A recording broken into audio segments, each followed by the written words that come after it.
Ya cuman kalau cerita positifnya, kayaknya orang sudah husnudon sama Yai Said. Nah, kita pengen cerita kenakalannya. Ya nakalnya itu. Mentok nakalnya seorang Saya Yai Said. nakalnya ketika pesantren di Lirboyo, terus terang saja. Oh itu. Waktu di rumah nggak bisa nakal. Oh nggak bisa nakal. Iya, begitu pesantren di Lirboyo, rajin nonton bioskop film India. Makanya film India tahun 70-an saya hafal itu. Oh iya. Ya, oh karena memang suka nonton film nih. Ya karena kenakalan itu. Kenakalan itu ya. Sampai film India. Tidak ngaji, nggak sekolah, tapi nonton. Kalau ada film India baru pasti nonton. itu kenakalan. Tapi kenakalannya santri waktu dia sampai segitu. Nggak ada narkoba, nggak kenal narkoba, nggak kenal bahkan yang lain-lain. Moral tetap terjaga. Iya. Sesuatu yang hanya cinta film, bukan sambil pacaran enggak. Iya. Suka nonton itu aja. Suka nonton. Kalau ada dangdutan ya nonton, kalau ada sinar Kemala waktu itu, Akadir, Arafik itu. Arafik. Selalu nonton saya. Bahkan biasanya nakalnya santri itu pakai ilmu, oke. Misalnya saya dulu di pesantren itu ada peraturan tidak boleh memetik mangga. Akhirnya kita naik pohon mangga dan kemudian dimakan di pohon. Karena peraturannya itu nggak boleh memetik, jadi nggak kita petik. Jadi tetap pakai ilmu. Saya kalau nonton bioskop keluar dari pesantren pakai sarung. Pakai sarung. Dalamnya ada celananya padahal. Oh iya. Nanti sarungnya saya bungkus lagi. Nanti masuk kembali ke pesantren, sarung saya pakai lagi. Berarti itu untuk nonton harus ke Kediri, ke kota dong. Ke kota. Dan itu harus kabur dari pesantren nih? Iya. Iya, berarti kayak lompat pagar gitu. Enggak lompat pagar sih, enggak. Tenang aja keluar, tenang. Ya, saya sering dimarahi. Oleh Kiai Anwar Mansur yang sekarang masih ada itu, Kiai Abdul Aziz Mansur, almarhum sudah, sering dimarahi. Iya, karena itu ya, karena keluar. Iya, karena nonton. Nah, Kiai berarti pertama masuk pesantren setelah SD? Iya, setelah SD. Di Lirboyo. Tidak langsung ya, saya tamat SD 65, ke Lirboyo 68. Tahun 68, awal tahun 68 saya ke Lirboyo sampai 71. Dari 65 ke 68 itu sama ya masih ayah? Di rumah, ya sama. Baru di Lirboyo berapa tahun tuh? 3,5. 3,5 tahun. Terus pindah ke Krapyak Jogja, Kiai Haji Maksum, Kiai Ali Maksum. 4 tahun juga, 71 sampai 75, pertengahan 75. Baru setelah itu mulai mengembara ke luar negeri. Ya melancong lah. Melancong. Nah, kalau kisah di pesantren itu sama siapa, Ki?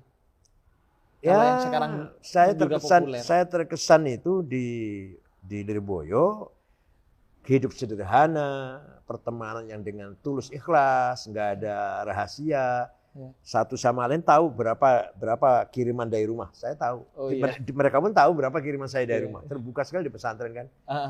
Bisa dimakan bareng, walaupun sederhana ya, walaupun sebatas tempe, kerupuk itu udah. Tapi kita makan bareng.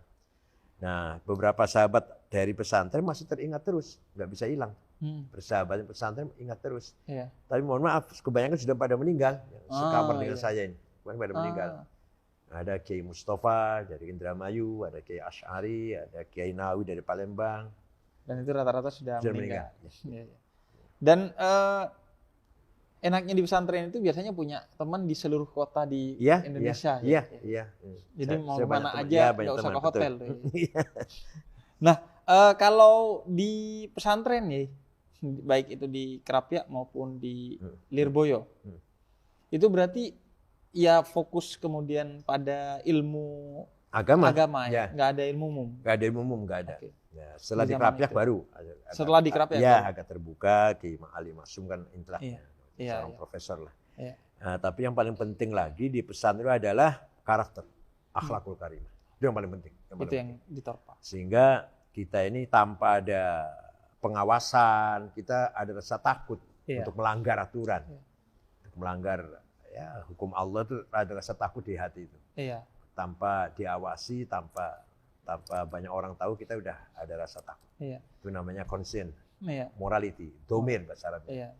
Dan begitu melanggar itu seolah-olah langsung ditegur ya. Walaupun pertama kali ngelanggar sejak pertama tuh langsung gagal aja kenakalannya. Itu saya ingat dulu di pesantren pertama keluar dari pesantren nggak izin, pas naik angkot itu langsung ketemu ustadznya, ketemu kiai. Merasa salah. Dan merasa salah langsung pasti. Kalau salah pasti ada, tapi merasa salah. Iya. Pelanggaran pasti ada, tapi kita merasa dosa lah. Merasa berdosa. Jangan sampai kita melakukan pelanggaran merasa benar. Iya. Itu yang bahaya. Yang bahaya. Jadi apa yang kemudian membedakan paling dasar antara pesantren dulu dan pesantren sekarang? Di Lirboyo khususnya sekarang sudah terbuka. Waktu saya di sana di Lirboyo, langganan koran nggak boleh. Berlangganan koran tuh nggak boleh. Nggak boleh. Nggak ada surat kabar di papan tuh nggak ada. Nggak boleh masuk. Bawa radio nggak boleh. Bawa radio nggak boleh. Sekarang udah boleh. Bawa HP boleh. Ya udah. Kalau saya dulu koran boleh masuk tapi disensor dulu ya. Jadi kalau koran olahraga dan kemudian ada foto petenis biasanya Maria Sharapova menang, itu udah kosong aja. Oh berarti Maria Sharapova menang nih. Itu yang mendasari. Iya. Perbedaan. Sekarang sudah berubah jauh dari tahun 70-an dengan sekarang Lirboyo. Iya. Sudah banyak anak yang kelihatan sekali potensi jenius, kreatif, penulis, jurnalis dan seterusnya. Kalau dulu ya udah. Nggak ada. Karena olahraga tuh nggak boleh. Main sepak bola tuh nggak boleh. Oh nggak boleh. Iya. Jadi hiburannya apa ya? Ya nggak ada hiburan. Nggak ada hiburan. Sepak bola tuh nggak boleh. Makanya ke bioskop itu akhirnya. Oh bahkan sepak bola pun nggak boleh. Ya. Oke. Terus sekamar kalau dulu tuh berapa orang? Saya 12 orang waktu itu. Saya masih ingat 12 orang. Ya pas kalau jejer tidur tuh pas itu. Pas. Iya.